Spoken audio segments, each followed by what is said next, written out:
Good morning everyone.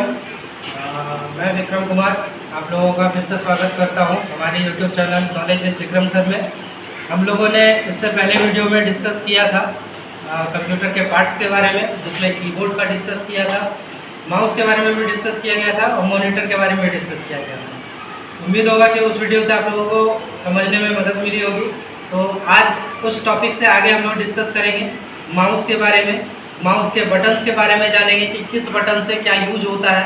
तो चलिए हम लोग स्टार्ट करते हैं। और आप लोग स्क्रीन में देख पा रहे होंगे यहाँ पे माउस का 3 फिगर बना हुआ है, जिसमें से ये लेफ्ट क्लिक का बटन कलर किया हुआ है, ये स्क्रॉल का बटन कलर किया हुआ है और राइट क्लिक का बटन कलर किया हुआ है। ठीक है, तो हम लोगों के माउस में टोटल 3 बटन होते हैं। टोटल 3 क्या क्या बटन होते हैं? लेफ्ट बटन, राइट बटन और स्क्रॉल बटन। और तीनों के क्या यूजेज है? लेफ्ट बटन से हम लोग लेफ्ट क्लिक करते हैं, स्क्रॉल से स्क्रॉल करते हैं, पेज को अप डाउन कर सकते हैं, और राइट क्लिक से राइट बटन से राइट क्लिक कर सकते हैं। तो 3 बटन का तीनों का क्या यूज है? लेफ्ट बटन का लेफ्ट क्लिक के लिए, राइट बटन का राइट क्लिक के लिए और स्क्रॉल बटन का पेज को स्क्रॉल करने के लिए, यानी अप और डाउन करने के लिए। आप लोग जैसे इमेज में देख पा रहे हैं, तो हम लोगों के इस पार्ट का जो बटन होगा उसे हम लोग लेफ्ट बटन बोलेंगे, और हम लोग के जो राइट में बटन होगा वो राइट बटन बोलेंगे। जो लेफ्ट में होगा उसे लेफ्ट बटन, जो राइट में होगा राइट बटन। लेफ्ट बटन को हम लोग प्राइमरी बटन बोलते हैं, लेफ्ट बटन को हम लोग प्राइमरी बटन बोलते हैं, और जो राइट बटन होता है उसे सेकेंडरी बटन बोलते हैं। तो चलिए हम लोग नीचे इसका डिटेल्स बताया गया है और डिटेल्स आपको दिख रहा होगा स्क्रीन में, तो आप लोग यहाँ से भी समझ सकते हैं। देखिए लेफ्ट बटन के बारे में लिखा हुआ है कि primary button used for selection and interacting with on screen object, यानी लेफ्ट बटन को हम लोग प्राइमरी बटन बोलते हैं, जिसका यूज करते हैं किसी भी ऑब्जेक्ट को सेलेक्ट करने के लिए या उससे इंटरेक्ट करने के लिए। कहाँ इंटरेक्ट करने के लिए? स्क्रीन के ऑब्जेक्ट को इंटरेक्ट करने के लिए। तो हम लोग जो लेफ्ट बटन को प्राइमरी बटन बोलेंगे, और इसका क्या यूज है? सेलेक्ट करते हैं। क्या सेलेक्ट करते हैं? स्क्रीन में जो भी मौजूद ऑब्जेक्ट होते हैं उसे हम लोग सेलेक्ट करते हैं, ये सेलेक्टिंग पर्पस के लिए होता है। ठीक है, तो लेफ्ट बटन का आप लोग यूज समझ में आ गया होगा। अब देखते हैं राइट बटन। राइट बटन को हम लोगों को सेकेंडरी बटन कहते हैं। राइट बटन को क्या कहते हैं? Secondary button. Secondary button used for accessing context means and performing alternate action. ठीक है, तो राइट बटन का जो यूज होता है उसका मीन्स है कि वो कॉन्टेक्स्ट को एक्सेसिंग करने के लिए होता है। अगर किसी हम लोग कोई भी मान के चलिए कोई आइकन है, उसे अगर 2 बार प्रेस करेंगे तो वो ओपन हो जाएगा। ठीक है, तो हम लोग एक्सेस करने के लिए राइट बटन का यूज करते हैं। तो आप लोगों को लेफ्ट बटन समझ में आ गया होगा और राइट बटन समझ में आ गया होगा। अब बचा स्क्रॉल बटन।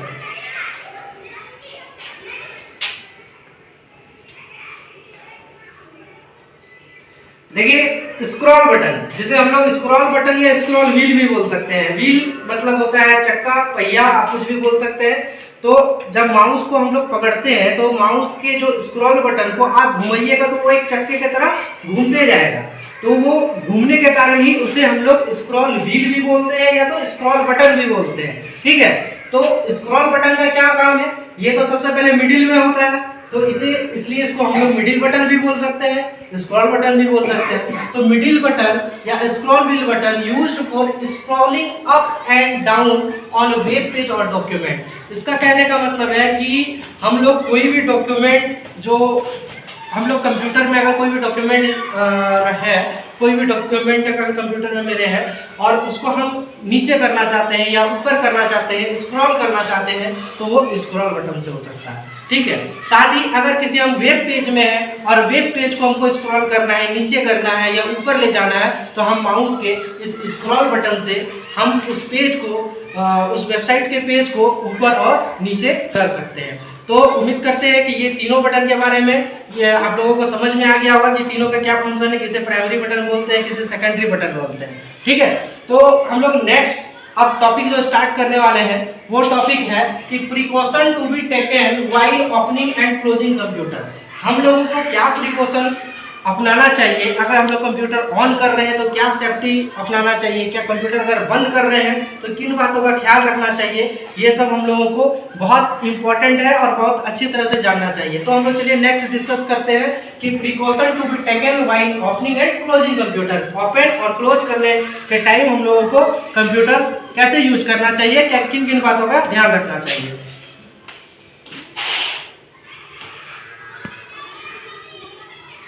फर्स्ट आप लोग देख पा रहे होंगे, ensure the computer is powered off before opening और closing to avoid electrical shocks और डैमेज टू इंटरनल कंपोनेंट्स। क्या लिखा हुआ है कि पावर ऑफ या बिफोर ओपनिंग और closing to avoid electrical shock. हम लोगों को कोई भी बटन प्रेस करने के लिए, कोई भी बटन प्रेस करने से पहले हम लोगों को ये ध्यान रखना है कि हम लोगों को किसी भी तरह का इलेक्ट्रिकल शॉक ना लग जाए। उसके लिए क्या प्रिकॉशन हम लोग को अपनाना होगा कि सही से बटन प्रेस करना होगा। अगर हम लोग प्लग लगा रहे हैं या स्विच दे रहे हैं तो हम लोगों को बहुत ही सेफ्टी तरीके से प्लग को दबाना होगा या स्विच को दबाना होगा, ताकि हम लोगों को किसी भी प्रकार का इलेक्ट्रिकल शॉक नहीं लगे। और अगर किसी भी तरह का स्पार्क या इलेक्ट्रिकल शॉक होता है या स्पार्क निकलता है तो उससे हम लोगों का कंप्यूटर का इंटरनल कंपोनेंट डैमेज हो सकता है। तो हम लोगों को बिल्कुल भी अवॉइड करना है ताकि हम लोगों को ऐसे दुर्घटना का सामना ना करना पड़े। दूसरा, handle computer components with care to prevent damage specially fragile parts like circuit board and connectors.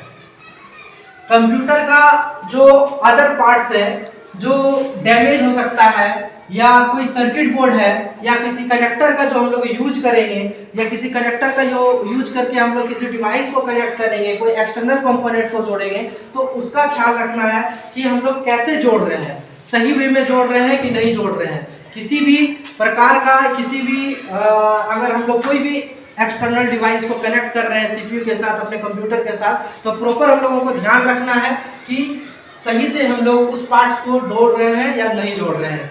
नहीं तो हम लोग का जो सर्किट बोर्ड है या सर्किट बोर्ड जो कनेक्टर होता है, जैसे हम लोग कंप्यूटर में सीपीयू में आप लोग देखिएगा बहुत सारा पोर्ट्स लगा हुआ रहता है, जिससे हम लोग मोबाइल कनेक्ट करते हैं, यूएसबी कनेक्ट करते हैं, तो उससे कनेक्शन को हम लोगों को सही तरीके से करना है ताकि इंटरनल पार्ट्स कोई खराब ना हो जाए। ठीक है। तीसरा क्या प्रिकॉशन है, follow anti static procedure to discharge any static electricity buildup before touching sensitive components. अगर कोई भी ऐसा कंपोनेंट्स हम लोगों के पास सेंसिटिव कंपोनेंट है जिसे हम लोग टच, कोई भी सेंसिटिव कंपोनेंट ऐसा है जिसमें जो इलेक्ट्रिसिटी बिल्डअप होता है, जैसे मान के चलिए अगर आप कंप्यूटर लैब में हैं या कंप्यूटर सीख रहे हैं तो वहाँ पे आपको बहुत सारा बैटरी देखने को मिल सकता है। ठीक है, बहुत सारा यूपीएस से कनेक्ट बाकी सारे कंप्यूटर मिल सकते हैं, तो वहाँ पे एक डेंजर जोन होता है। अगर आप उस बैटरी के जो बाहर का नोड होता है अगर उसे टच करेंगे तो आपको बहुत गंदा तरीके का शॉक लग सकता है और हो सकता है कि इतना ज़्यादा झटका लगे कि आपका जान भी जा सकता है। तो हम लोगों को कोई भी अगर कंप्यूटर लैब में हम लोग हैं या कहीं सीखने के लिए जा रहे हैं तो वहाँ पे अगर कोई भी बैटरी की या कोई भी ऐसा इलेक्ट्रिक कंपोनेंट लगा हुआ है जो इलेक्ट्रिक बिल्डअप करता है, इलेक्ट्रिक सप्लाई करता है, वहाँ बिल्कुल भी उसको टच नहीं करना है। ठीक है, तो यहाँ तक आप लोग को समझ में आ गया होगा। तो हम लोग नेक्स्ट टॉपिक जो है उसके बाद डिस्कस करेंगे dos and don'ts of computer lab. आप देख पा रहे होंगे कंप्यूटर स्क्रीन में dos and don'ts of computer lab, मतलब कंप्यूटर लैब में क्या हम लोगों को करना है क्या नहीं करना है। अगर आप लोग कंप्यूटर लैब में जाते हैं तो आप लोगों को ये सीखना है कि कंप्यूटर लैब में हम लोग क्या कर सकते हैं और क्या नहीं कर सकते हैं। तो उसके बारे में चलिए डिस्कस करते हैं। तो आप लोगों को स्क्रीन में पहला दिख रहा होगा कि हम लोगों को क्या रूल फॉलो करना है। तो सबसे पहले क्या है कि जो लैब का रूल होगा उसे फॉलो करना है। अब लैब का रूल क्या क्या होता है कि हम लोगों को एक क्यू में जाना है। अगर आप लैब में जा रहे हैं, लैब में जाने से पहले क्या कीजिएगा, एक क्यू में जाना है, लाइन बना के जाना है, ऐसे नहीं कि भेड़ बकरी की तरह घुस जाना है। ठीक है, तो जाने के साथ सिस्टमेटिक ढंग से जो आपका सीट होगा उस चेयर को खींचना है, बैठना है, अच्छे तरीके से अच्छे मैनर्स के साथ बैठना है, जैसे मन तैसे नहीं बैठना है। बैठने का भी एक पोस्चर होता है कंप्यूटर में, वो पोस्चर हम आप लोगों को दिखा देंगे कि किस तरीके से कंप्यूटर लैब में बैठा जाता है, कंप्यूटर चेयर में कैसे बैठा जाता है। ठीक है, अभी इस चीज को डिस्कस करते हैं। जैसे कि follow lab rules and guidelines provided by the instructor, save work frequently to prevent loss of data, report any technical issue or malfunction promptly। ठीक है, इसका कहने का ये मतलब है पहले लाइन का कि सबसे पहले तो हम लोगों को रूल फॉलो करना है लैब का। दूसरा क्या है कि जो गाइडलाइन इंस्ट्रक्टर दे, अगर आप लैब जा रहे हैं तो लैब में कोई इंस्ट्रक्टर होगा जो आपको सिखाता होगा, तो जो इंस्ट्रक्टर आपको जो करने के लिए बोले, अगर बोले कि कंप्यूटर ऑन करना है तो ऑन करना है, अगर कहीं मना करे कि इस स्विच को नहीं दबाना है तो आपको नहीं दबाना है, यानी इंस्ट्रक्टर के बातों को आपको फॉलो करना है, उसके गाइडलाइन को मानना है। ठीक है, और हम लोगों को ऐसे काम से बचना है जिससे कोई टेक्निकल इशू ना आ जाए। अगर आप लोग कुछ सीख रहे हैं या कुछ सीखते जा रहे हैं, अगर उस टाइम कुछ टेक्निकल इशू आ जा रहा है तो आप लोगों को इंस्ट्रक्टर को कांटेक्ट करना है फटाक से कि सर ये प्रॉब्लम आ रही है, आपको इंस्ट्रक्टर को बताना है। खुद से कुछ ऑपरेट या खुद से कुछ बटन को प्रेस नहीं करना है, क्योंकि इससे हो सकता है कि आपका कंप्यूटर खराब हो जाए, कुछ डेटा लॉस हो जाए। ठीक है, तो आप लोगों को ये ध्यान रखना है कि कुछ भी अगर कंप्यूटर में जो आप लोगों को समझ में नहीं आ रहा है, कुछ ऐसा चीज़ देखने को मिल जा रहा है जो आपके समझ से परे है, तो आप लोगों को सबसे पहले इंस्ट्रक्टर को बुलाना है और इंस्ट्रक्टर को बताना है कि सर देखिए ये प्रॉब्लम आ रहा है। ठीक है, तो ये रूल्स आप लोगों को जो इम्पोर्टेंट रूल्स है ये फॉलो करना है। ठीक है, डोंट्स में क्या आप लोगों को नहीं करना है कंप्यूटर लैब में, ईट और ड्रिंक नियर कंप्यूटर, यानी कंप्यूटर के नजदीक ना आपको खाना है और न पीना है। ठीक है, तो ये रूल को हम लोगों को फॉलो करना है कि कंप्यूटर के आसपास नजदीक में हम लोगों को कोई भी ड्रिंक। ठीक है, तो आप लोग यहाँ तक समझ चुके होंगे कि eat or drink near computer to avoid spills and damage, install unauthorized software or modifies computer setting without permission, misuse computer resources for non-education purpose। तो आप लोगों को मैं एक एक वर्ड का मतलब समझाने जा रहा हूँ कि इस वर्ड का क्या मतलब है, आप लोग ध्यान से देखिएगा। सबसे पहले तो लिखा हुआ है eat or drink near computer to avoid spills, मतलब कंप्यूटर के नजदीक ना खाना खाना है ना पानी पीना है, ऐसा बिल्कुल भी नहीं करना है। ठीक है, आप लोगों को समझ में आ गया। और क्या करना है, डैमेज, इंस्टॉल और अनऑथराइज्ड सॉफ्टवेयर और modify computer setting without permission, यानी कंप्यूटर की जो सेटिंग है उससे बिल्कुल भी छेड़छाड़ नहीं करना है विदाउट इंस्ट्रक्टर के परमिशन के अकॉर्डिंग। ठीक है, ना ही किसी कंप्यूटर में आप इंटरनेट के थ्रू या किसी पेन ड्राइव के थ्रू किसी भी ना ही सॉफ्टवेयर को इंस्टॉल करना है। जो भी आपको करना है कंप्यूटर में वो पूछ के करना है अपने इंस्ट्रक्टर से। ठीक है, साथ में क्या करना है कि miss use computer resources for non education purpose, computer का ऐसा बिल्कुल भी यूज नहीं करना है जो एजुकेशन पर्पस से रिलेटेबल नहीं हो। आपको कंप्यूटर खोल के ये नहीं कि बस वीडियो ऑन कर दिए तो म्यूजिक प्ले कर दिए, आप लोग को ये सब बिल्कुल भी अवॉइड करना है। तो आप लोग इम्पोर्टेंट थिंग आप लोग को समझ में आया होगा कि हम लोगों को क्या करना है क्या नहीं करना है। बिल्कुल भी कंप्यूटर लैब में कंप्यूटर के नज़दीक बैठ के ना हम लोगों को खाना खाना है और ना ही हम लोगों को किसी भी प्रकार का ड्रिंक करना है। ठीक है, साथ में ना ही कोई सॉफ्टवेयर को इंस्टॉल करना है विदाउट परमिशन, और ना ही हम लोगों को कोई भी नॉन एजुकेशनल पर्पस से रिलेटेड वीडियो प्ले करना है या कुछ भी ऐसा काम नहीं करना है। उम्मीद करते हैं आप लोगों को ये समझ में आ गया होगा कि कंप्यूटर में हम लोगों को क्या करना चाहिए क्या नहीं करना चाहिए। ठीक है, और इसके आगे का टॉपिक हम लोग कल डिस्कस करेंगे।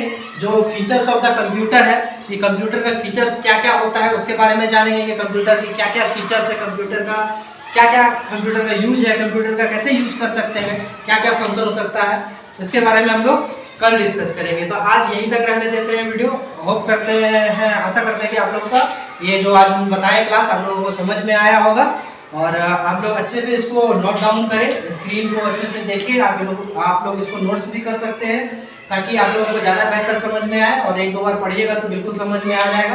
तो अभी ये स्टार्टिंग है तो हम लोग बेसिक टू एडवांस लेवल सीखेंगे, तो अभी एक तरह से बेसिक ही चल रहा है। तो आप लोग बस जुड़े रहें, आप लोगों को बहुत कुछ सीखने को मिलेगा। चलिए आज यही तक रहने देते हैं।